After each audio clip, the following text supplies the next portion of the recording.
All right, Shalom, Shalom, and Shalom. Before I begin, I want to start off by giving all praises, honor, and all glory unto Yahweh, by Hashem Yahushai, by Hashem Kakurash. All right, I want to give double honor to the elders and apostles of Great Millstone, peace and salutations unto the elect. Okay, today's video is going to be a really quick hit, maybe 10, 15 minutes. Uh, I was actually planning on making a separate lesson. But I thought this was in my notes because I was rereading the book of Genesis, and when you reread books, a lot of topics come up, and you reread. Obviously, you gain more knowledge. Okay, and you reread the books, and it's a very good exercise that I would very highly recommend. I can reread books. Okay, especially if you're struggling to make lessons, or you're struggling on topics, reread a book, or a couple chapters, and 1000% guarantee you will have a lesson ready for you to be made. But right, so I was reading the book of Genesis, and this scripture came up, and it just further proves something that the elders and apostles have already proved years ago. Okay, of GMS. Okay, and that is that sex is marriage. Okay, so this is the book of Genesis, chapter 38, and verse 1. And And it came to pass at that time that Judah went down from his brethren and turned in to a certain Adullamite whose name was Hira. Okay, now I want you to pay attention. Okay, and Judah saw there a daughter of a certain Canaanite whose name was Shuha, and he took her and went in unto her. Okay, so Judah went in unto her. Okay, now what does that mean? Verse 3. And she conceived and bare a son, and he called his name Ir. Okay, so Judah went into her, meaning they had sex, to put it bluntly. Okay, this is for educational purposes. Okay, because YouTube is so sensitive nowadays. You can't even say the word.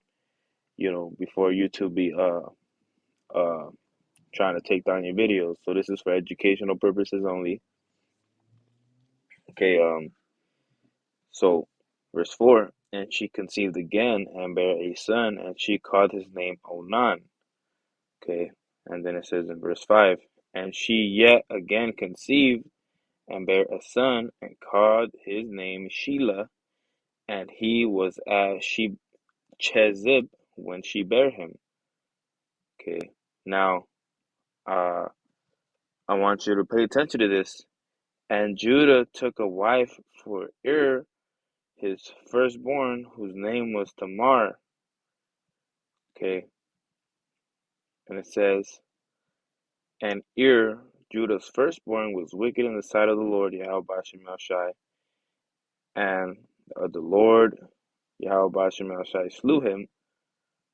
Okay, and it says, verse 8, and Judah said unto Onan, go unto thy brother's wife, and marry her, and raise up seed to thy brother.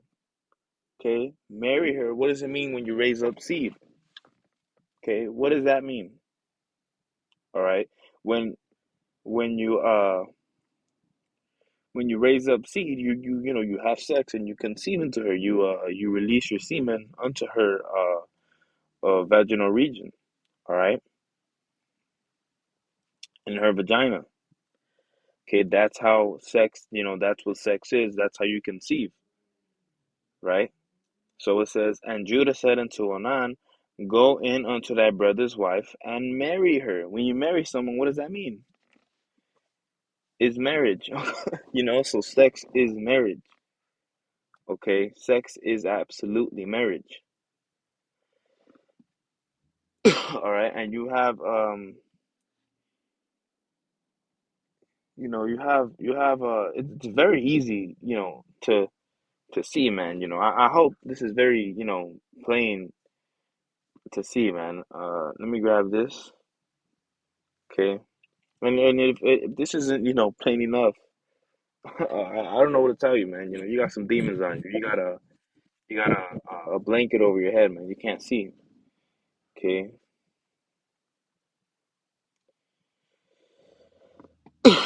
This is Ecclesiasticus 39 and 24. And his ways, Slakia, and his ways are playing into the holy, so are they stumbling blocks unto the wicked. Right. So, if you can't get this, hey, you are wicked. You wicked, man, because this is very easy to get, man. Okay, this is very easy to get. Okay. Really, I could stop the lesson there. And really, that's all I had, to be honest.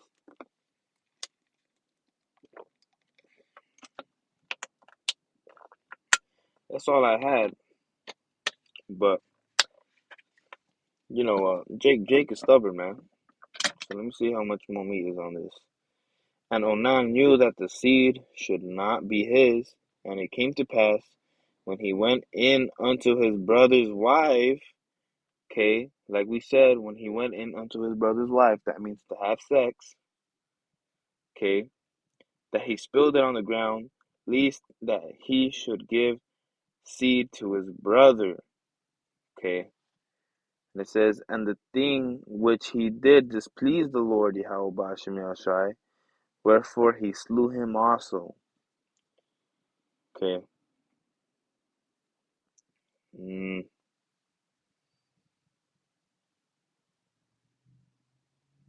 Okay, and it says, verse 11, then Judah to Tamar his daughter-in-law remain a widow at thy father's house. Right. When you're having sex, all they did was have sex, right?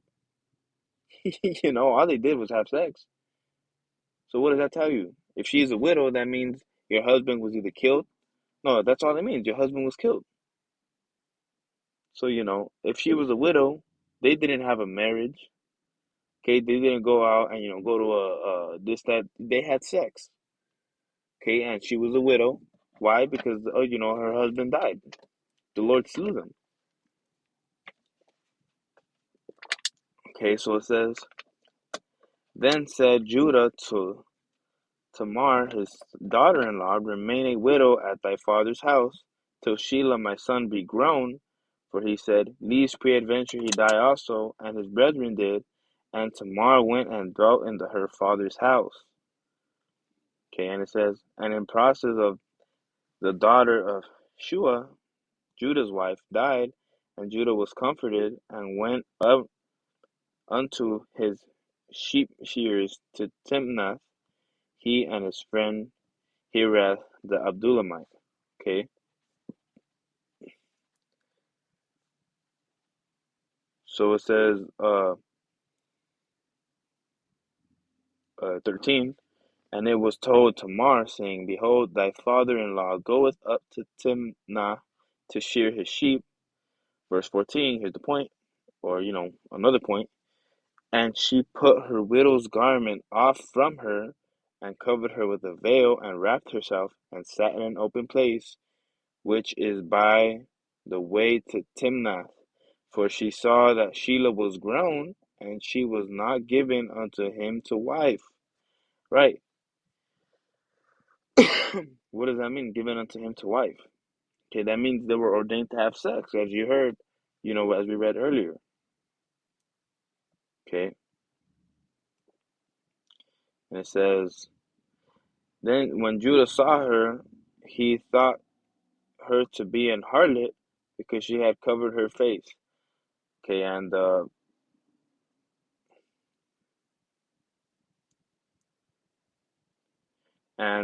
no, that's pretty much it.